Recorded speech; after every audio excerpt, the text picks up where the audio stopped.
Welcome to Madlik.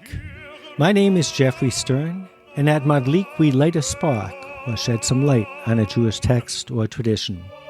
Along with Rabbi Adam Mintz, we host Madlik Disruptive Torah on Clubhouse every Thursday and share it as the Madlik podcast on your favorite platform. Rabbi Mintz has a congregation and gets to give a Kol Nidre sermon. I have the Madlik family. According to our tradition, the gates of repentance are open until Hoshana Rabbah.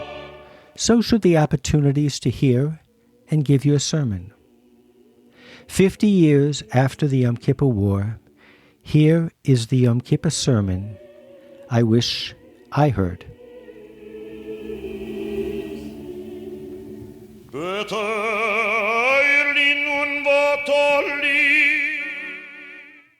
Well, welcome all of you, my family, my Madlik family, to the Madlik podcast. This year, it's a Wednesday after Yom Kippur 2023, and this is the Yom Kippur sermon that I wanted to hear. So what is Kol Nidre? It's a legal formula that really belongs for the afternoon before Yom Kippur. And similar to the Seder, where at the beginning of every Haggadah, there is a legal formula getting rid of all the chametz, the leaven, that we need in order to begin the Seder. So too, I believe, on Yom Kippur, we have a Kol Nidre, a legal formula that gets rid of all of our vows, that enables us to begin the Yom Kippur, the holiest day of the year, the Shabbaton. And many people focus on the beautiful tune, the heart-wrenching tune that is universally sung, and that's the importance of this legal formula. Many people try to get around the fact that this is a legal formula that talks about getting rid of our vows. But the word for a vow is a neder. And neder also can mean the normal, the regular, the thing that we are used to. There is a Talmudic saying that says, Tadir v'she'enu tadir, tadir kodem. That which you do on a regular basis takes precedent of the exception. And of course, Judaism, like any religion, is based on consistency, normalcy. Faith is based on believing in something that never changes. That's what our anchor is when we believe. There's regularity, there is commitment, there is allegiance. And so I would like to think that the oaths that are referred to in the Kol Nidre formula really refer to that aspect of our lives, the regular, the normal, the anticipated, that we use to anchor our life. And Judaism, as I said before, like every other religion, normally gives great precedence and preference to the normal. Not only do you make a blessing first on your talit, which you wear 7 days a week, before you put on your tefillin, which you only wear 6 days a week. Not only do you recite a blessing for something that you do on a regular basis before the special blessing for a holiday, but there's a beautiful custom that we all do every Friday night that we might not even be aware of. One of the reasons we are told that we cover the challah is because according to the rules of tadir ve'eno tadir, tadir kodem, that we give precedence to that which is regular, that which is normal. we should actually begin every Friday night with the blessing over the challah, because we bless the bread. We break bread at the blessing of God every day of the week, but we only make kiddush one day a week. So what are we instructed to do? We cover the challah so as not to embarrass the challah. And that, too, is part of normalcy. We try not to shake the boat. We try not to create waves. We don't want to say anything that might upset somebody. We want to just glide, keep with the status quo. And that, too, is part of our daily life.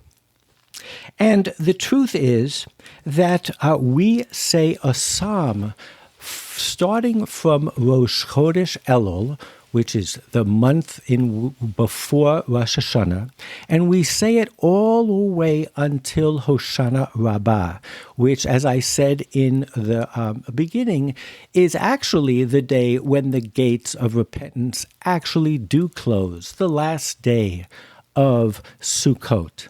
And it's Psalm 27.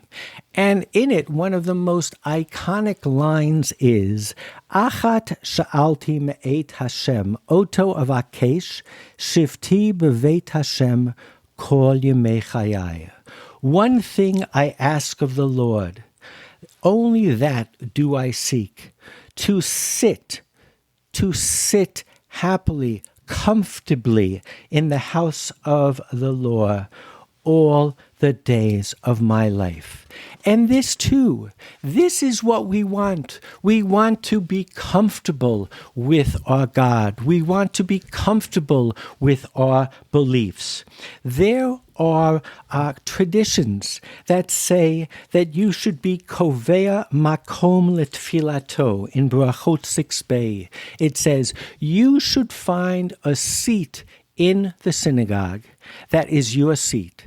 And if you go to that seat every time you enter the synagogue, you're not going to be distracted. You're not going to have to get acclimated. You will be acclimated. That kviut, that normalcy, that regularity, that is the epitome of what we are looking for.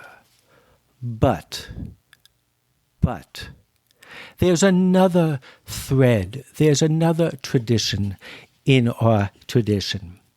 And in Pirkei Avot it says, do not make your prayer something automatic. Al ta'aseh tfilatcha kava. While we are told on the one hand that we look for that normalcy, that we look for that regularity, we are also told, God forbid, that one prayer that you say will be identical to the last prayer that you say.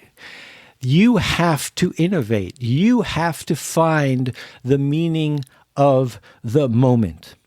And actually, if we go back to the Psalm 27 that we say starting in Elul and going all the way to Hoshana Rabbah, we need to lead and read a little bit further. Because after it says, one thing I ask is to sit in the house of God all the days of my life, it also says, Lachzot b'noam Hashem ulevaker b'heichalo. I want to gaze upon the glory of God, and I want to visit in his Heichal, in his temple, in his maybe tabernacle, maybe in his tent. And then it goes further and it says, he will shelter me in his pavilion on an evil day. Ki yitzpaneni b'sukkah b'yom ra. So, in a sense, the rabbis were brilliant in picking this psalm. Because in this one psalm, in these one verses that are told to us as one thing I ask from God, like everything else in Judaism, that one is actually many. And what that one thing is, yes, I want that consistency. Yes, I want that regularity. But I also have to be aware of making my prayer keva, of making my religion and my faith regular, normal, predictable. Because in fact, I have to be a visitor. Every time I come to that temple, to that tabernacle, has actually to be like the first time. And that tabernacle and that temple, God forbid, it should be built from brick and stone and not have the temporary fleeting nature of the passing cloud and the wilting flower and the sukkah that is falling. So we say on Sukkot, the Harachaman hu yakim lanu et Sukkat David hanafelet. We say, may the merciful one raise for us the fallen tabernacle of David. We actually refer to the sukkah not as a standard, as a permanent edifice, but as something that is constantly falling, something so delicate that without our faith, without our support, we could lose it in the fleeting blink of an eye and the living breath that we breathe. So in fact, what I believe Kol Nidre is all about is actually to make that transition on Yom Kippur, the most cataclysmic holy day of the year, from that which is predictable, that which is normal, that which we are feeling very comfortable, to throw that all out in a way identical to the way we purge ourselves of the leaven before Passover in order to make the Exodus. The journey that we need to make on Yom Kippur is similar one of getting rid of those institutions, those dogmas, those anchored beliefs that we never question, and to throw them out and to become a viker lebehechalo, a visitor in God's holy temple.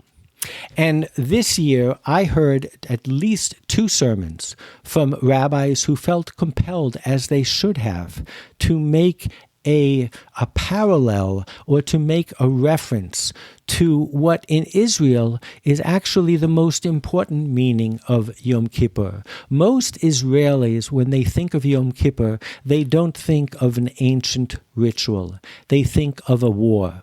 They think of the Yom Kippur War that occurred 50 years ago. And if you watched Israeli TV for the days preceding Yom Kippur, that was all over the media.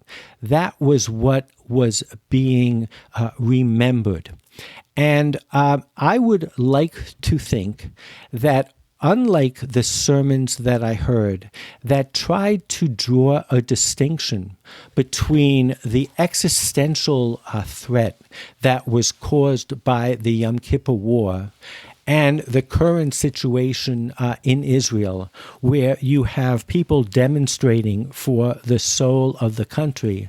The sermons that I heard, most of them, and I only have 2, so it's not statistically provable, but many of them were saying, I know what a threat is. I know what an existential threat is. And what we are having today is just a hiccup. That today we live in the most glorious, blessed moment in our history. We have a state. We've seen threats from the outside, and this is not it. And I think they are making a drastic mistake. And I think that they are missing the whole message of Yom Kippur. Because what Yom Kippur says is that every Yom Kippur is a moment of crisis.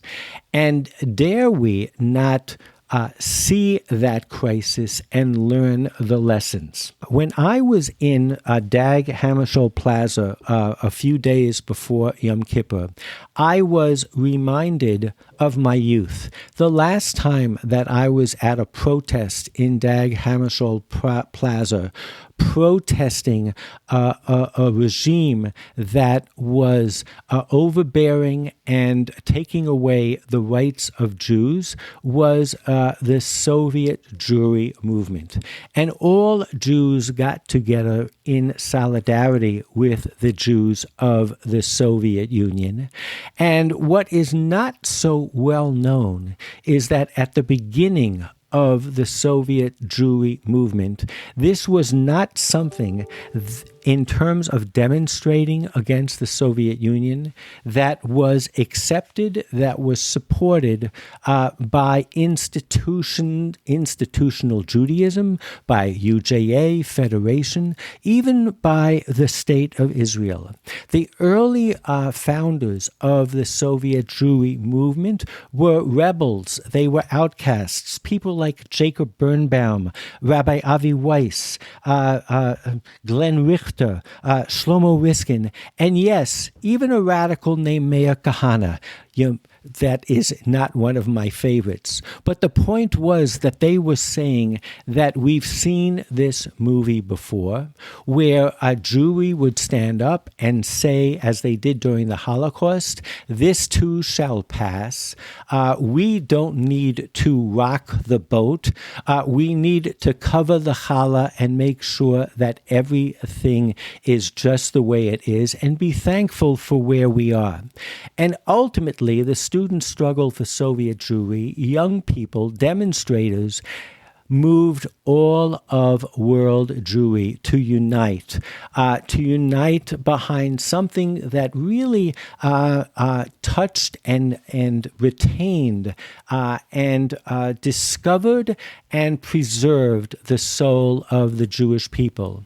And as I was at that demonstration at Dag Hammarskjöld, I felt the same thing. There were, I would say, predominantly Israelis there. Very few American rabbis. Rabbi Cosgrove from Park Avenue Synagogue was there, but most rabbis are afraid of rocking the boat. And what they don't understand is to support the population of Israel. And by some counts, 7 million Israelis over the last 6 months have demonstrated in 4,000 different locations. They are an inspiration to Hungarians, Polish, Turks, who demonstrated for democracy for a week, for a month, maybe for half a year. This is the most sustained demonstration of people, citizens for liberal democracy. It is a light unto the nation. Those of us who cannot show solidarity with the demonstrators, just for the very fact that they are taking their future into their old hands, that they are willing to shake up the status quo and demand their own rights. We are missing the boat. We are not listening to the call of Kol Nidre. So I felt myself at Dag Hammarskjöld very much like I did as a 17-year-old when I demonstrated with my parents against the Soviet Union. And when I started surveying sermons that were given on Yom Kippur that inevitably brought up the Yom Kippur War, but did not connect the dots, or if they did connect the dots, it was by way of saying, this is different, this is not an existential threat. The woman who is the de facto head of the protest movement. And the truth is, it doesn't have a head. It is a people's movement. There are those that say, we should visit and talk to the opposition parties in the Knesset. This is more than the Knesset. This is the population of Israel that is seeing what can happen if we continue in the way we are.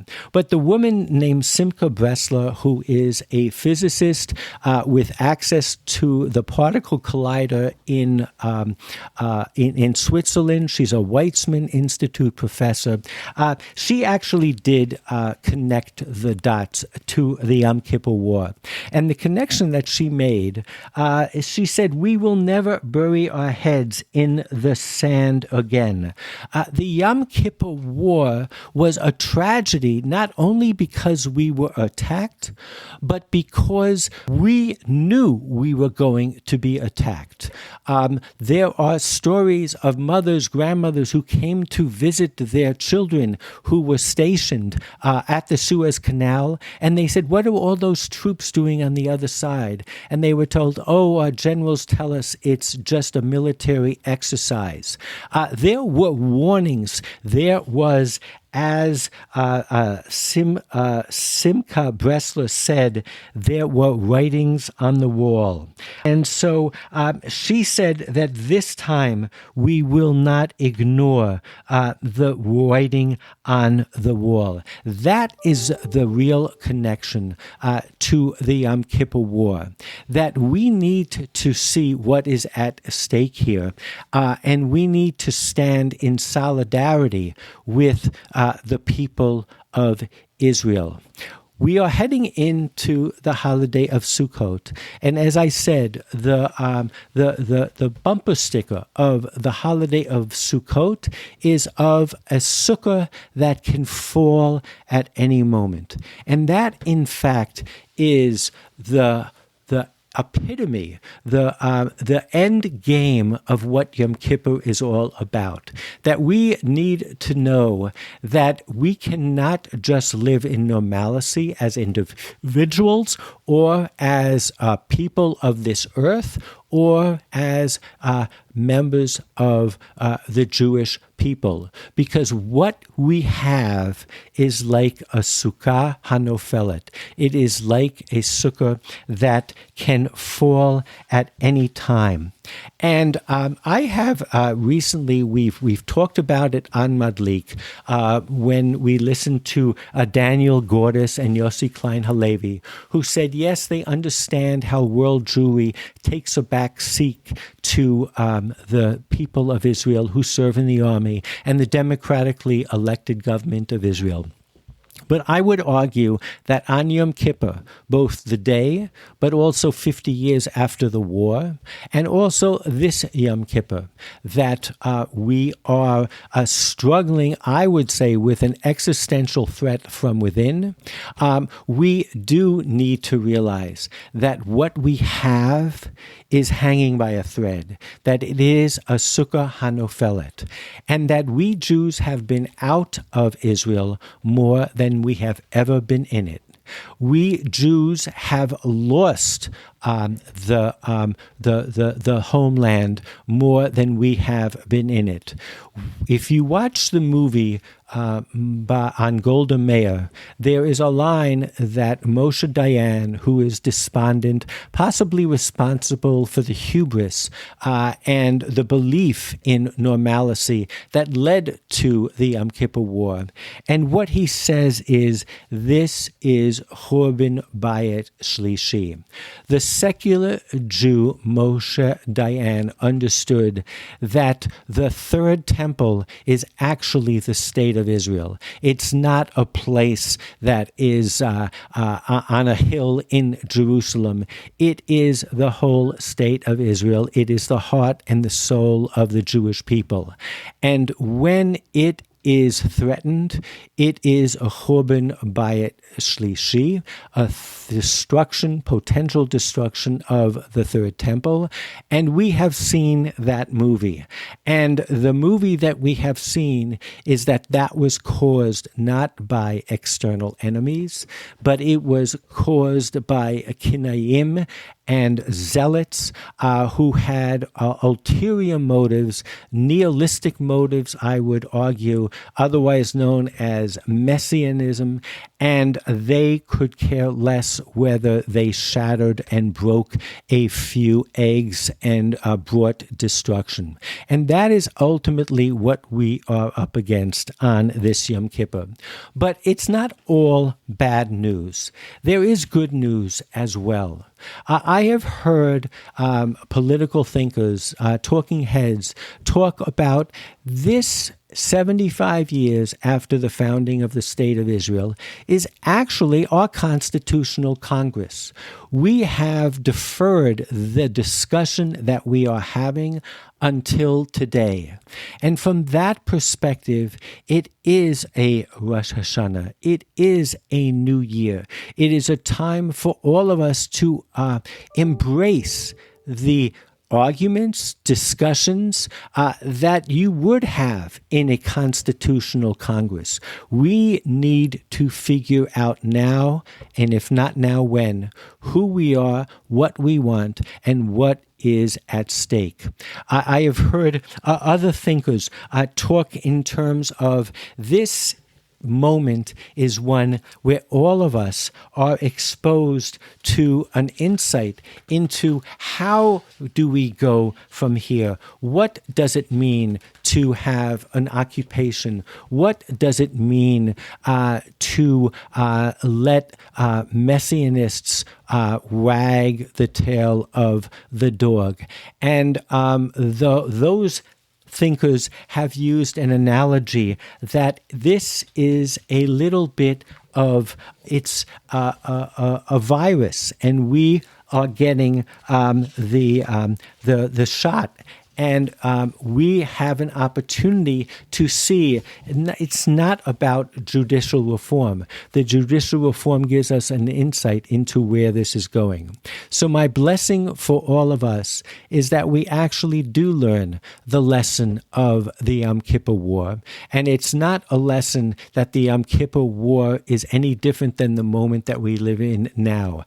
Every Yom Kippur, but especially this Yom Kippur, is a time for us to break the normalcy and to realize how precious and how those things like democracy and like our faith that we have in prophetic Judaism hangs by a thread. And if those of us who hear the sound of Kol Nidre, of the shofar, do not stand up in solidarity with each other, then we can lose it all and the sukkah can fall. So I wish all of us Shana Tova, a Chatima Tova, that we will have after we sit in that sukkah hanofelet, that fragile, precious, temporary sukkah, and come together all under the Sukkat Shalom, that roof that lets us have a glimpse of the stars, but we understand it is our harvest to harvest. It is our future to make. Shana Tova U'Metuka.